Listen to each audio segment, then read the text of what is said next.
salah satu daripada kesilapan besar yang dilakukan oleh kita sebagai bapa ialah apabila rujukan kita kepada cara kita nak berperanan sebagai bapa ni adalah semata-mata kepada pengalaman kita sebagai anak dengan bapa kita. Kita menyayangi dan menghormati bapa kita, ibu kita, dan kita sentiasa mendoakan mereka dalam solat kita, dan kita menghargai setiap satu sehingga tak terbalas. Itu jelas. Tetapi itu tidak bermaksud apa yang dilakukan oleh bapa dan ibu kita semuanya betul belaka. Yang salah adalah salah dan perlu dibetulkan dan perlu diberhentikan. Dan kita jangan mengaitkan sesuatu dengan sesuatu, correlation yang tidak berasas. Contohnya, katalah macam budak-budak sekarang nakal, alasan kita mudah aja pasal kita tak rotan dia orang ni. Kerana kita fikirkan bahawa kalau kita dulu okey sebab rotan. Jadi sekarang ni bila tak boleh rotan sebab tu budak-budak sekarang ni nakal. Tapi benarkah rotan itu faktor kita quote-unquote baik, dan ketiadaan rotan itu adalah faktor kenapa budak-budak sekarang ni nakal? Lalu kita merujuk kepada zaman aku dulu, bapa aku belasah aku apa semua, elok je jadi orang. Kalau nak patah balik ke belakang, jangan patah balik hanya ke belakang itu 20 tahun, 30 tahun, 40 tahun kepada pengalaman kita semasa kita berbapakan bapa kita. Mengapa tidak berpatah balik terus sampai ke zaman yang lebih awal, zaman yang perlu diteladani, iaitu zaman Nabi SAW. So dalam pengalaman saya, bila kita cakap macam kita kena discuss dengan anak-anak, kita kena meraihkan pendapat mereka, selalu respon yang saya terima ialah ini pendekatan barat, ini cara orang putih. Tapi saya tak rasa itu adalah imitasi, kita imitate barat. Tapi sebenarnya itu adalah apa yang kita belajar daripada para nabi dan rasul. Kita dapat contoh, kita lihat dalam Quran misalnya, apabila Allah memerintahkan kepada Nabi Ibrahim AS di musim Aidil Adha baru saja berakhir ini, memerintahkan kepada Ibrahim supaya menyembelih anaknya Ismail. Satu perintah yang sangat-sangat besar, sangat-sangat berat.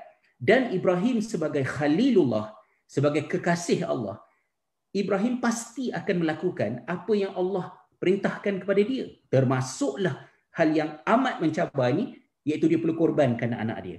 Tetapi apa yang kita belajar daripada Nabi Ibrahim AS?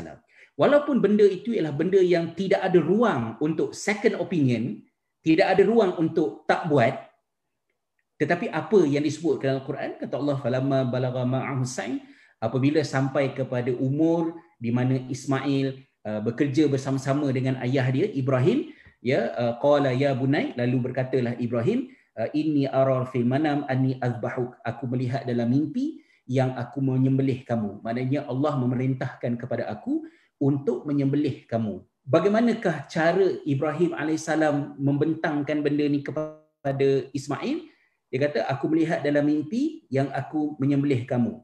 Ayat berikutnya tu, fanzur mazatara, maka wahai Ismail, berikanlah pendapatmu tentang hal ini. Apa pandangan kamu? Bayangkan seorang bapa membuka ruang untuk anak memberikan feedback terhadap satu benda yang non-negotiable, benda yang tak boleh dibincang, iaitu aku diperintahkan Allah untuk sembelih kamu. Tetapi for the sake of good parenting, good example, teladan yang baik, Ibrahim melontarkan soalan yang sangat penting kepada Ismail, iaitu fanzur mazatara, wahai Ismail, apa pandangan kamu? Fikirkanlah tentang perintah ini.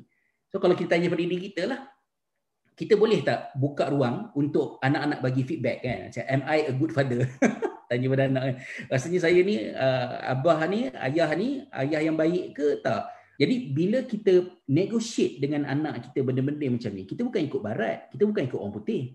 Kita ikut contoh yang ditunjukkan oleh para rasul, oleh Nabi SAW sendiri. Jadi bagi saya, amat besar kecelakaannya, bencananya kepada perkembangan generasi demi generasi apabila ibu bapa, khususnya para bapa, kita sebagai pemimpin ini tidak membekalkan diri kita dengan bekalan yang sepatutnya pada memandu kita untuk menjadi seorang bapa.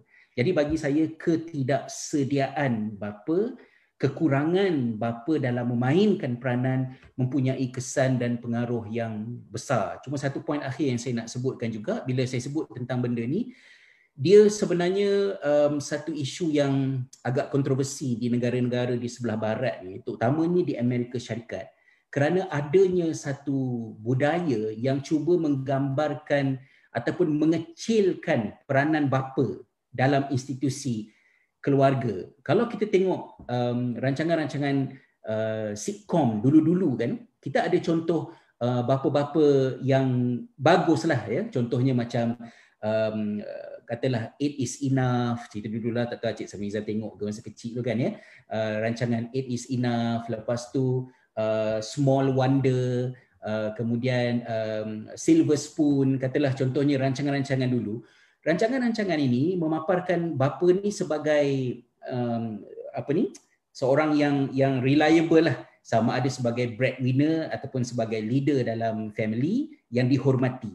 Tetapi perlahan-lahan imej itu hilang dan digantikan dengan watak-watak bapa yang tak guna. Contohnya The Simpsons, ya, macam mana Homer Simpson, seorang bapa yang sangat hopeless lah ya, sampai anjing dia tu lagi cerdik daripada Homer tu kan. Dan sentiasa digambarkan yang bapa dia ni macam mengarut. Ya, dan bukan hanya dia saja, tetapi banyak rancangan yang popular di dalam popular culture Amerika Syarikat cuba untuk secara sedar atau tidak sedar dia projecting the image bahawa bapa ni tak penting, bapa ini mengarut dan tidak diperlukan. Apa yang kamu semai, itu yang kamu tuai, dan itu yang dihadapi oleh Amerika Syarikat sekarang ni kerana research menunjukkan bagaimana 70% ya juvenile delinquents datang daripada fatherless home. Kemudian school dropout banyak datang daripada 71% datang daripada fatherless home. Kemudian children dengan behavioral disorder, ya, tingkah laku yang bermasalah di kalangan anak-anak remaja datang daripada rumah yang tidak mempunyai bapa. Youth suicide, ya, kes bunuh diri di kalangan remaja juga 63% datang daripada fatherless home, ya, dalam research yang dibuat oleh Wayne Parker, ya, Statistic on Fatherless Children in America contohnya.